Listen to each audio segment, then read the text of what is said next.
Gloria a Dios. Gloria a Dios. Cuando la hermana estaba cantando esa cadena de coros, me transportó a un par de décadas atrás, ¿verdad? Cuando yo recién estaba comenzando en los caminos de Dios. Y hay un coro que mucho me gustaba, el que decía: venceré porque Él está conmigo, venceré porque Él conmigo está, venceré, vencerás, venceré, vencerás, venceremos en el nombre de Jesús. Y yo quisiera hacerle una pregunta, hermano: ¿a quién venceremos? ¿O qué venceremos?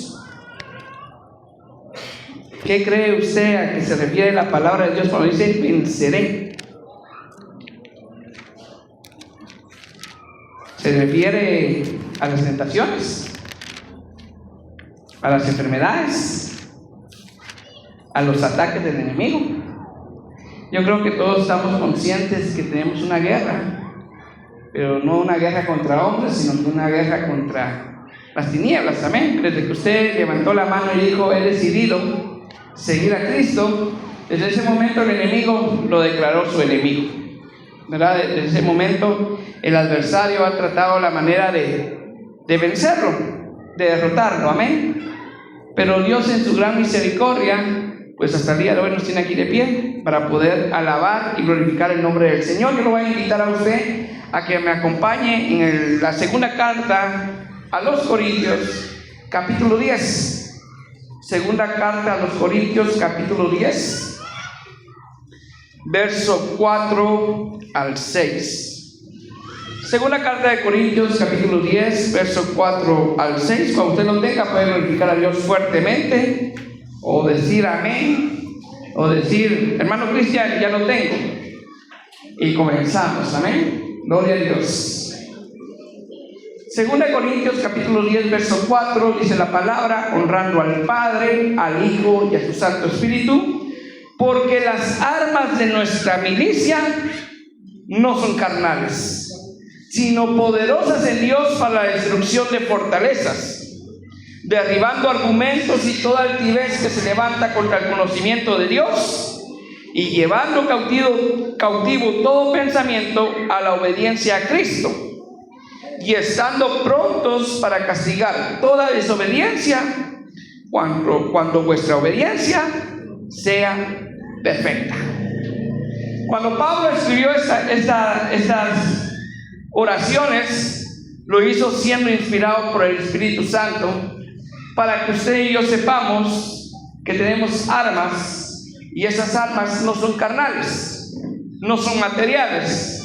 Usted no va a tener su espada ahí debajo de la almohada, o su revólver ahí en su casa, o una piedra o un palo. El arma que usted se imagine no va a tener nada de eso. Sus armas son poderosas en Dios para la destrucción de fortalezas. Esas fortalezas que el enemigo levanta, incluso muchas veces hasta en la misma iglesia.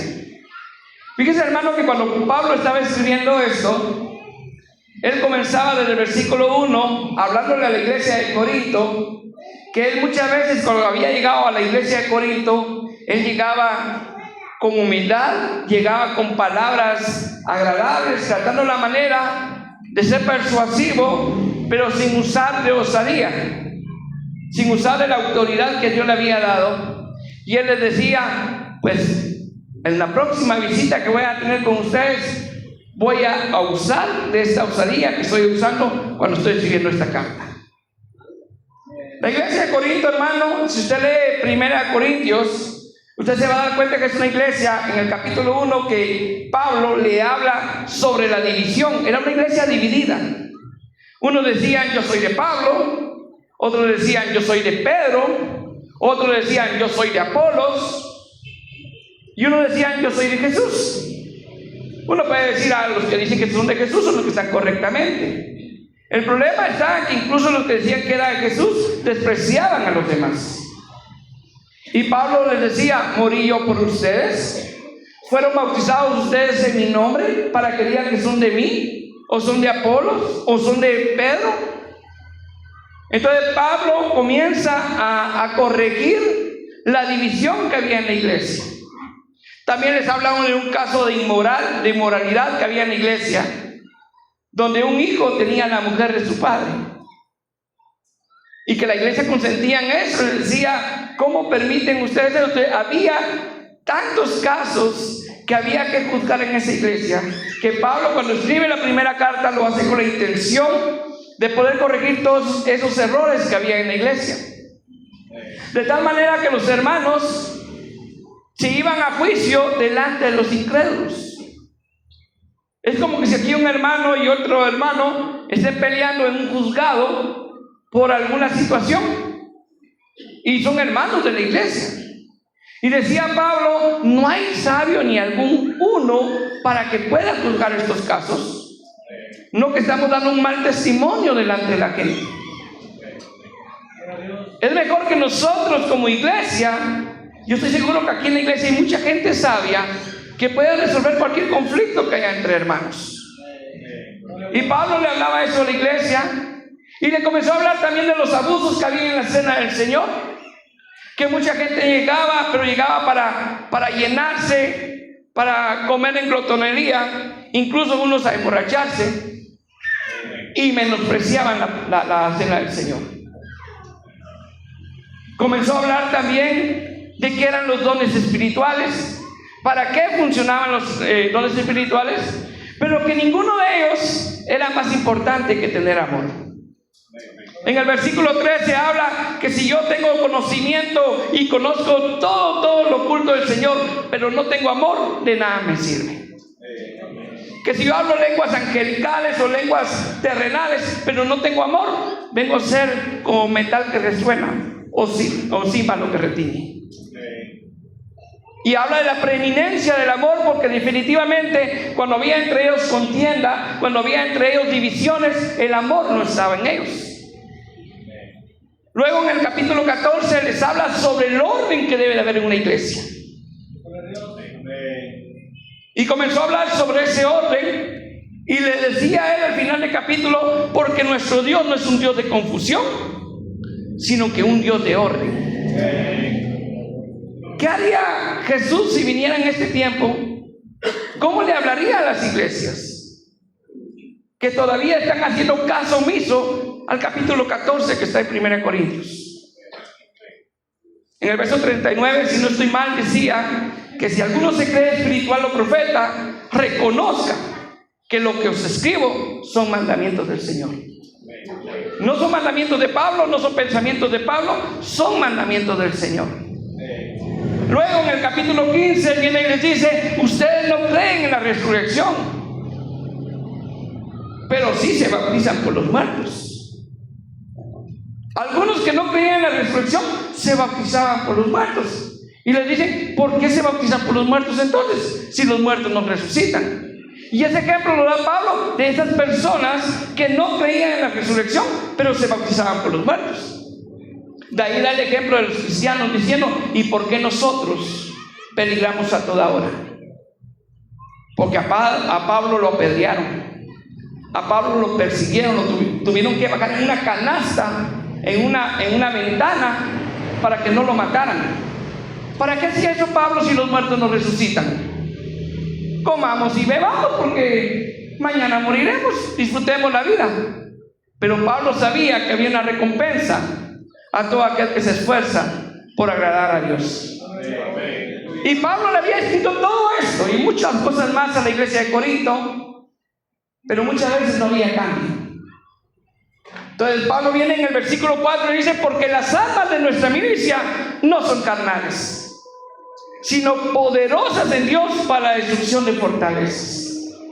Porque cuando se levantan este tipo de cosas en la iglesia es porque son fortalezas que Dios ha permitido que se levanten en la iglesia. Hermano, a mí muchos me juzgan porque he estado en varias iglesias, pero no saben por qué me he movido de las iglesias. Hermano, yo soy una persona muy celosa de la palabra de Dios. Y a mí me gusta que se predique correctamente la palabra de Dios. Pero a veces dentro de las mismas iglesias se levantan fortalezas que uno como hombre, y no es porque uno esté respaldado de Dios, sino que son fortalezas que Dios permite. Jesucristo dijo: vendrán muchos en mi nombre diciendo aquí está el Cristo, y a muchos engañarán. Mira, hermano, las denominaciones evangélicas comienzan con un hombre llamado Martín Lutero, pero el cristianismo siempre ha estado, la Biblia siempre ha estado. Pero este hombre Martín Lutero, cuando mira que en la iglesia de ese tiempo hacían un montón de cosas incorrectas, que le habían enseñado a la gente que cuando ellos depositaran su indulgencia, el alma iba a salir liberada del purgatorio, algo que no era bíblico, él hizo todo lo posible por cambiar las cosas para bien. Escribió más de 90 tesis hablando sobre la salvación por gracia y no por obras. A ese hombre estuvo a punto de matarlo. Lo excomulgaron de esa iglesia, y esa iglesia sigue firme hasta el día de hoy. ¿Pero por qué? Porque hay una fortaleza espiritual que Dios ha permitido que esté, pero él tuvo que desertar y hacer una nueva iglesia. No significa que nosotros hagamos iglesias donde sea, pero busquemos la iglesia que esté predicando la verdad, que esté enseñando la verdad. Y por eso es que estamos hoy en día acá, porque estamos en una manera de predicar la palabra de Dios como la palabra de Dios se enseña. Entonces Pablo decía: porque las armas de nuestra milicia no son carnales, sino poderosas en Dios para la destrucción de fortalezas, derribando argumentos y toda altivez que se levanta contra el conocimiento de Dios, y llevando cautivo todo pensamiento a la obediencia a Cristo. Por eso es que Pablo, cuando vio que Pedro, cuando comía con los gentiles y llegaba Juan y Santiago, él venía y se apartaba, como que dándole vergüenza que llegaron los otros apóstoles. Pablo se levantó y le dijo: Pedro, si tú siendo judío vives como los gentiles, ¿por qué obligas a los gentiles a judaizar? Sabiendo que el hombre no es justificado por las obras de la ley, sino por la fe en Jesucristo. Y lo confrontó delante de todos. ¿Por qué? Porque tenía que derribar esos argumentos y esa altivez que se levanta contra el conocimiento de Dios, y llevar cautivo ese pensamiento a la obediencia a Cristo, como Cristo enseñó. Y dice en el verso 6: y estando prontos para castigar toda desobediencia, cuando vuestra obediencia sea perfecta. Pero no está hablando de un castigo físico, no está hablando de latigar a alguien, sino está hablando de poner orden en la iglesia. Porque el mismo Pablo, cuando le escribe a la iglesia de Efesios, en el capítulo 6, verso 12, dice: porque no tenemos lucha contra carne ni sangre, sino contra principados, contra potestades, contra los gobernadores de las tinieblas de este siglo, contra huestes espirituales de maldad de las regiones celestes. Nuestra lucha no es contra la gente, hermano. Yo puedo predicar, pero si alguien de acá me dice: ¿por qué predicaste eso? Y me ofrece pelearme con él, no me peleo con él. Y no es por miedo, sino es porque mi lucha no es contra carne ni sangre, ¿verdad? Nuestra lucha es contra el enemigo. El enemigo muchas veces va a utilizar a las personas para atacarlo. Va a utilizar, si fuera posible, a su propia familia para atacarlo, como lo hizo con Job. Pero usted siempre debe la gloria de Dios, y Dios se encargará.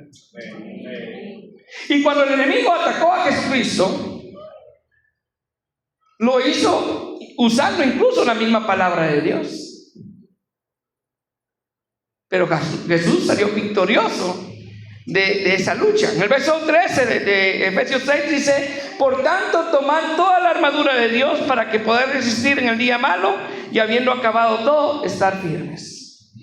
La armadura de Dios, hermano, esas armas poderosas, es la armadura de Dios que Él nos ha proveído para que nosotros podamos vencer en el nombre de Jesús. ¿Por cuántos utensilios, digámosle así, está formada la armadura de Dios? ¿Qué elementos forman la armadura de Dios? ¿Usted sabe cuáles son? ¿Se recuerda de alguno? El yelmo de salvación, la espada del Espíritu, el cinturón de la verdad, la coraza de justicia, las sandalias del Evangelio y el escudo de la fe, que usted puede encontrar ahí mismo en Efesios capítulo 6. Hermano, cuando la Biblia habla del yelmo de salvación, no es cualquier casco. Cuando Pablo escribe sobre la armadura de Cristo, lo está haciendo en el contexto de un soldado romano.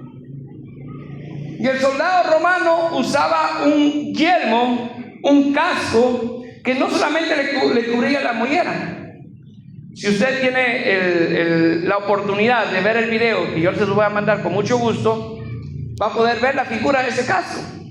Pero ese casco le cubría hasta acá, hasta la nuca, porque muchas veces el soldado en batalla podía recibir un espadazo por detrás y ser prácticamente decapitado. Ese yelmo de salvación, ese yelmo, le ayudaba a poder protegerse la parte de atrás del cuello. Pero aparte de eso, también tenía dos secciones a los lados de los pómulos, ¿sí? Como cubriendo la parte del cachete derecho y el cachete izquierdo, que también le ayudaba a cubrir parte del rostro. Y solo le dejaba libre la parte del frente, donde él podía ver y podía respirar y podía hablar. Pero en ese yelmo también tenía descubiertas las orejas. Por eso es que Pedro pudo cortarle la oreja a aquel soldado romano, porque la oreja estaba descubierta. Pero al tener las orejas descubiertas era porque tenía que escuchar la instrucción del comandante. Tenía que escuchar el grito de batalla para poder atacar o para poder retroceder muchas veces. Pero tenía que tener libres las orejas para poder escuchar. Como usted y yo tenemos que tener libres las orejas para poder escuchar la palabra de Dios. Pero el problema de tener libres las orejas es que así como podía escuchar la instrucción del enemigo, podía escuchar tal vez el grito de guerra del otro bando, donde tal vez los podían intimidar. Y por eso, por ejemplo, nadie se enfrentaba a Goliat, porque él cuando gritaba todos tenían miedo al oír aquellas palabras, con la seguridad con que hablaba Goliat. Y el yelmo de salvación, hermano, cubre su cerebro, cubre su mente, porque el enemigo muchas veces va a atacar su mente.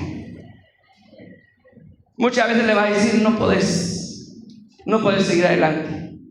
Mira, otra vez te pasó esto, otra vez lo otro. Pero usted aprenda a escuchar la palabra de Dios. Aprenda a escuchar las promesas de Dios. Y no se deje influenciar por esas palabras que no son correctas. Se llama yelmo de salvación porque usted tiene que creer que es salvo, hermano. Usted tiene que creer que es salvo, y que es salvo porque Dios lo ha hecho salvo. Pero en tus oídos pueden entrar: no eres salvo. No, mira, si esto, si lo otro. Puede que me gustaba el otro canto que cantaba la hermana, que decía: si en verdad eres salvo, di amén. Amén. Si en verdad eres salvo, di amén. Si en verdad eres salvo, testifícalo en tu vida. Si en verdad eres salvo, di amén. Amén. Entonces el cristiano que cree en eso va a decir amén, porque yo recibí a Jesucristo como mi Señor y Salvador. Entonces el yelmo de salvación viene a eso, a cubrir su mente de cualquier enseñanza incorrecta. Obviamente tenemos que vivir agradando a Dios, es obvio, pero usted no es salvo porque venga todos los días a la iglesia, por ejemplo, o porque haga ayunos todos los días, o porque haga muchas cosas. Gloria a Dios si lo hace, y si no lo hacemos, hagámoslo en el nombre de Jesús. Pero lo hacemos por agradecimiento, lo hacemos porque necesitamos de Él, pero no para ser salvos. Somos salvos porque Él en la cruz del Calvario se entregó por nosotros. Luego tenemos la coraza de justicia. Ahí lo va a ver usted también en el video si lo logra ver. La coraza de justicia no era un simple chaleco, era un chaleco de metal que cubría sus pulmones, cubría su corazón, cubría sus órganos importantes como el hígado, como su estómago, de cualquier espadazo del enemigo. Y la coraza de justicia no es solamente que usted practique justicia, hermano. La Biblia dice allá en San Mateo 6:33, buscar primeramente el reino de Dios y su justicia. Buscar el reino de Dios y su justicia es creer que Él es justo. Es creer que a pesar de lo que me pase, es porque Él es justo y Él a su tiempo hará justicia. Y usted estará cubriendo su corazón, estará cubriendo sus órganos de los ataques del enemigo. Luego tenemos el cinturón de la verdad. Yo me preocupé por ponerle una imagen de un cinturón como realmente utilizaban los soldados romanos, porque no era un simple cincho como el que usted usa para que no se le caiga el pantalón. O sea, su función no era solamente asegurar la parte de abajo de la ropa. El cinturón tenía más o menos como 5 paletones con metal que le cubría las partes nobles al varón. Por si acaso había un golpe bajo, eso lo cubría. Entonces, cuando usted habla con la verdad, hermano, está cubriendo incluso a su descendencia. No solamente está evitando la vergüenza, sino que también está cubriendo la descendencia. Y cuando hablamos de hablar con la verdad, gloria a Dios, si usted siempre habla con la verdad, y cuando falta el trabajo diga, sí, yo vine tarde porque me quedé dormido. Decir la verdad y no echarle la culpa a la esposa o al de la camioneta, sino que decir, bueno, me agarró la tarde. O decirle usted a su esposa, mire, yo vine tarde porque me quedé ahí platicando con unos amigos, y no tenga que decir usted, es que salimos tarde de trabajar y tal vez salió temprano. ¿Verdad? No es solamente eso, hermano. Hablar con la verdad es que usted siempre hable con la verdad de la palabra de Dios. Que si alguien dice, mire usted, ¿será que es correcto que se case hombre con hombre y mujer con mujer? Usted diga, no, eso no es correcto delante de Dios.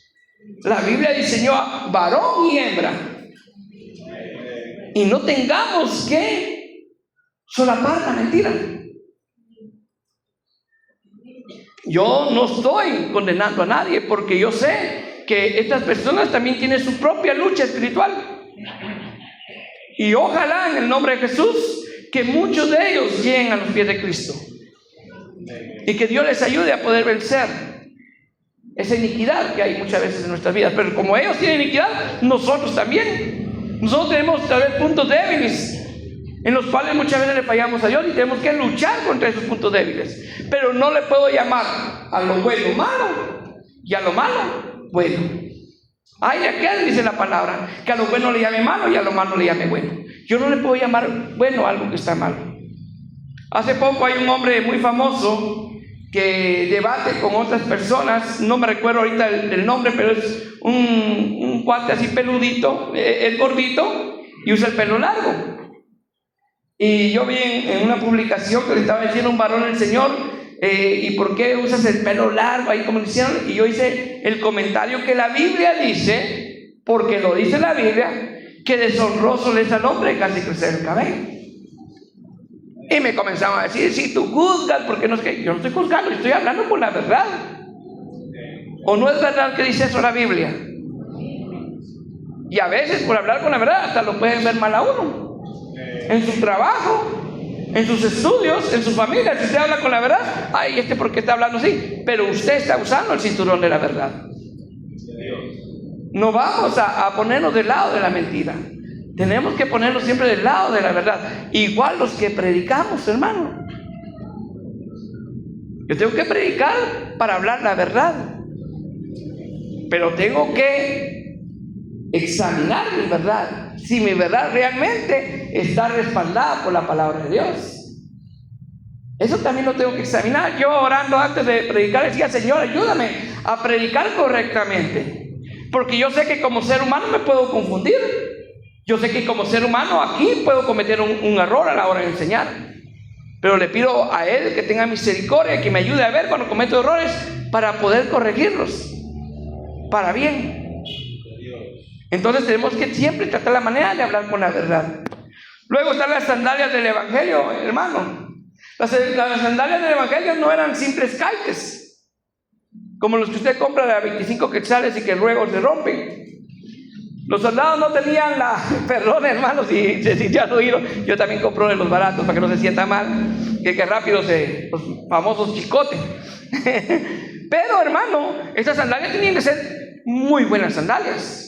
Imagínese usted que los soldados de antes no tenían la fortuna que tienen los soldados de ahorita, que los llevan en camión hasta el campo de batalla, que en aviones pasan y se dejan caer en paracaídas y ya están en el lugar donde tienen que realizar la operación que tienen que realizar. Los soldados antes caminaban kilómetros para llegar hasta el punto de batalla. Imagínense que caminen kilómetros y con las sandalias rotas. ¿Será que un soldado descalzo va a pelear igual que un soldado calzado? No. Esas sandalias tenían que ser de buena calidad para cubrir los pies de los soldados. De tal manera que si se paraba sobre una piedra puntiaguda o se paraba sobre un pedazo de espada que se hubiera tirado en el suelo, no le hiciera daño. Pero estamos hablando de caminar largas distancias. Cuando habla la Biblia de las sandalias del Evangelio, hermano, ¿qué tanto ha caminado usted para llevar el Evangelio a otras personas? ¿Qué tanto he caminado yo? Porque al predicar acá no quiere decir que yo lo esté haciendo todo. Muchas veces ni en nuestro trabajo evangelizamos a la gente, ni a nuestra familia evangelizamos muchas veces. Mucho menos salir, caminar un par de kilómetros y llegar a una casa para decirle: mira, Cristo te ama. En el nombre de Jesús, tal vez con el tiempo se va a formar acá una comisión de evangelistas que iremos a predicar la buena nueva de salvación a cada aldea, a cada colonia de nuestro querido San Pedro Ayampuco, y si fuera posible afuera de San Pedro, como lo hacía la iglesia y como lo debe de hacer la iglesia de Cristo. Entonces, esas sandalias de Evangelio es parte de la armadura que tengo que tener y que muchas veces no nos ponemos. No andamos predicando el Evangelio de Cristo.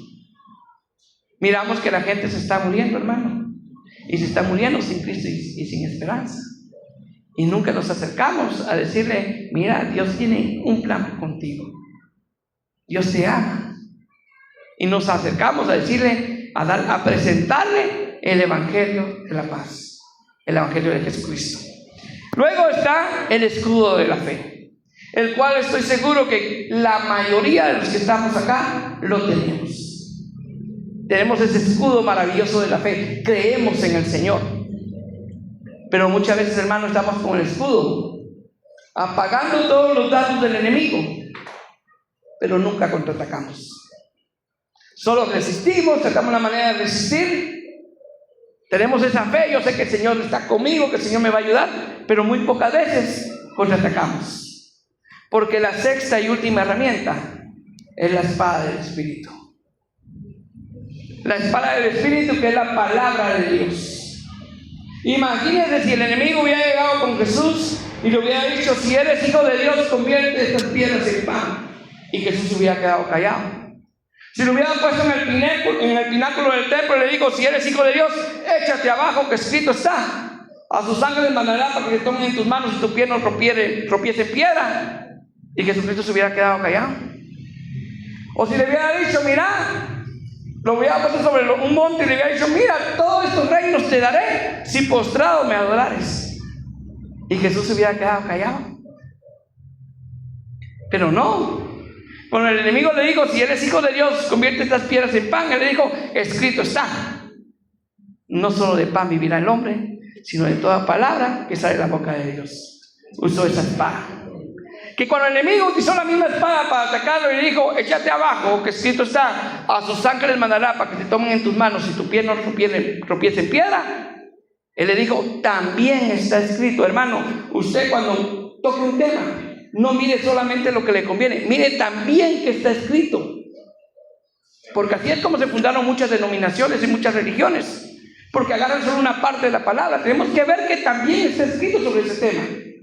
Imagínense que el enemigo quería que Jesús se tirara, pero Jesús no cayó en el ego de mostrarle a él que si se tiraba iban a ir ángeles a ayudarlo, porque lo iban a ayudar, sino que Jesús le dijo, también está escrito, no tentarás al Señor tu Dios.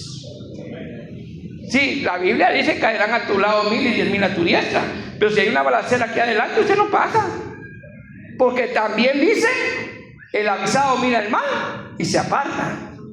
Entonces tenemos que saber discernir la palabra de Dios. Que cuando le mostró todos los reinos del mundo y le dijo, todo esto te daré si postrado me adorares, le dijo, vete Satanás, porque escrito está, al Señor tu Dios honrarás y al Señor tu Dios adorarás y a Él solo servirás. Qué bonito cuando usted utiliza la palabra de Dios y usa esa arma poderosa que Dios le ha dado. Imagine que no la utilicemos, hermano. Yo utilizo la palabra de Dios cuando puedo, y no lo hago para justificarme, no. Lo hago porque la palabra de Dios es la espada que Dios me proveyó para poder contraatacar al enemigo. Porque el enemigo muchas veces lo va a querer derrotar, hermano. Pero si usted utiliza correctamente la espada de Dios, Dios le va a ayudar. Fíjese que decía a Judas en su carta, que es la única carta que él tiene con un único capítulo, en el versículo 3 decía, amados, por la gran solicitud que tenía acerca de escribiros acerca de nuestra común salvación, me ha sido necesario escribiros, exhortándoos que contendáis ardientemente por la fe que una vez ha sido dada a los santos. Que contendáis ardientemente. Hermano Cristian, pero que la Biblia dice que el siervo de Dios no debe ser contencioso. Amén. Usted no ande peleando por cosas que no tiene que pelear. No se pelee con su hermano solo porque le hizo una cara. De repente andaba malito el hermano y usted peleando por eso. No peleamos porque de repente, voy a dar este ejemplo, el pastor tomó una decisión y yo por eso me moleste. No. O porque de repente una diferencia con un hermano, aprendamos a ser humildes y a pedir perdón y a perdonar. Ahí es donde dice la palabra que no debemos de ser contenciosos, pero sí invita a contender ardientemente por la fe que una vez ha sido dada. Yo sí le muestro a alguien si está en un error, lo hago, y no lo hago porque me sienta más que él, lo hago porque yo sé que haciendo eso le voy a ayudar a seguir adelante. Si la persona mostrándole la palabra no quiere entender, pues ya, como dijo Jesús, sacudid vuestros pies. Ya cumpliste con lo que tenías que cumplir. Más adelante en el versículo 22 dice, a algunos que dudan, convencerlos. ¿Cómo los va a convencer? Si no es con la palabra de Dios. Hermano Cristian, pero la Biblia dice que es el Espíritu que convence. No, yo no estoy diciendo que usted lo traiga a la fuerza. Usted dé la palabra y el Espíritu va a hacer el resto. Por eso dice la palabra que la fe viene por el oír y el oír por la palabra de Dios. Pero decía Pablo, ¿y cómo irán si nadie les predica? Tenemos que predicarles, hermanos, tenemos que enseñarles lo correcto. Y dice después en el verso 23, a otros salvad, arrebatándolos del fuego, y de otros tener misericordia con temor, aborreciendo aún la ropa contaminada por su carne. Eso está en Judas, capítulo 1, versos 22 y 23. Ahí va a estar en el video si usted lo quiere comparar con la Biblia. Pero hermanos, las armas de nuestra milicia no son carnales, sino poderosas en Dios para la destrucción de fortalezas, derribando argumentos y toda altivez que se levanta contra el conocimiento de Dios, y llevando cautivo todo pensamiento a la obediencia a Cristo, y estando prontos para castigar toda desobediencia cuando vuestra obediencia sea perfecta. Haga suya esa palabra, hermano. Las armas que usted tiene no son carnales, sino poderosas en Dios. En un tiempo, recibiendo yo un discipulado, resulta que dijeron, 2 Corintios capítulo 10, verso 4, estaba un hermano mero excéntrico predicando, ¿verdad? Y cuando dijo, a ver, ¿qué dice 2 Corintios capítulo 10, verso 4? Obviamente, yo abrí mi Biblia y lo iba a leer y me dijo, sin leer la Biblia, me dijo. Pero esta palabra hizo un rema en mi vida desde hace años. Yo le dije, porque las almas de nuestra milicia no son carnales, sino poderosas en Dios para la destrucción de fortalezas. Derribando para la destrucción de fortalezas. Ya se me está olvidando. Derribando argumentos y toda altivez que se levanta contra el conocimiento de Dios, y estando pronto, llevando la obediencia de Cristo, y estando prontos para castigar toda desobediencia, cuando nuestra obediencia sea perfecta. En ese tiempo esa palabra estaba grabada perfectamente en mi cabeza. Y el Padre se quedó así. ¿Por qué? Porque uno, dice la palabra de Dios, que Él va a escribir su palabra en nuestra mente y en nuestro corazón. Haga suya la palabra de Dios, hermano. Fíjense que nosotros muchas veces ocupamos nuestra mente para muchas cosas. Por ejemplo, a los que les gusta el fútbol, por ejemplo, lo ocupan para saber cuántas veces fue campeón tal equipo, para saber quién es el mejor jugador, para sus estadísticas y todo. Algunos, por ejemplo, en mi profesión, yo tengo mucha información en mi cerebro de las clases que yo doy. Las puedo dar sin necesidad de ver un libro. Y hay muchos que tienen su cabeza llena de información, que no es que sea malo que tenga su cabeza llena de información, pero llena de la palabra de Dios. Miren que cuando Jesús, el enemigo, le dijo eso, Jesús le dijo, escrito está, no dio capítulo ni versículo. Jesús no dijo en tal libro con capítulo y versículo dice esto. Él dijo, escrito está.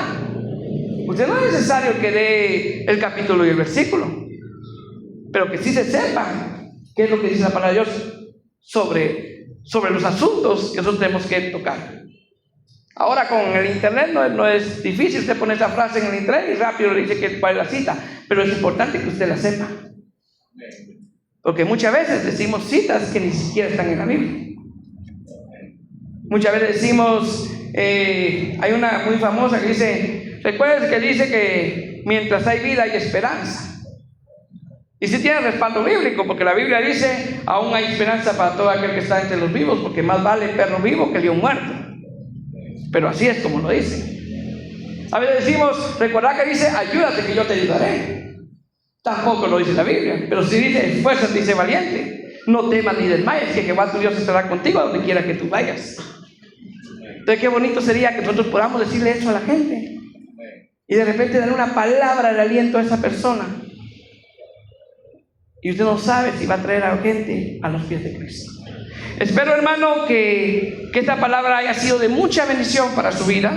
Como siempre lo he dicho, tome lo bueno y deseche lo malo. Si hay algo que usted dice, no, hermano, que si no está en lo correcto, pidámosle primero sabiduría a Dios. Es algo que se me olvidó decirlo, pero para poder utilizar bien esa espada, hermano, porque la espada que habla Cristo es una espada de doble filo, como lo dice también la palabra de Dios.